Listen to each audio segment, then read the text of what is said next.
ভাই রাত্রের বেলা আগুন, অনেক ভয়াবহ আগুন, অনেক ভয়াবহ। রাত্রের বেলা লাগবে, প্রায় 11টাতে শুরু হয়েছে।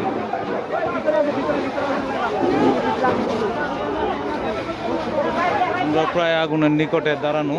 অনেক বড় ভয়াবহ আগুন। বাজিতপুর বাজারের শান্তির মিষ্টান্ন ভান্ডার থেকে নেওয়া অনেক দোকানপাট করে শেষ হয়ে গেছে প্রায়।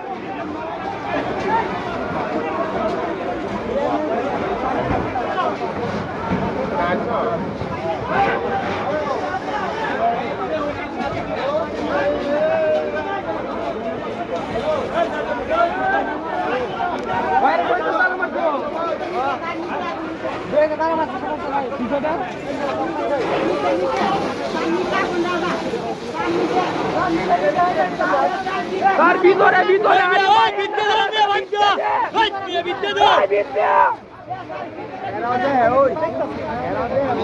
চেষ্টা কম করতেছে না। ফায়ার সার্ভিসে অনেক চেষ্টার পরে আগুন নিয়ন্ত্রণে আসতেছে মনে হইতেছে।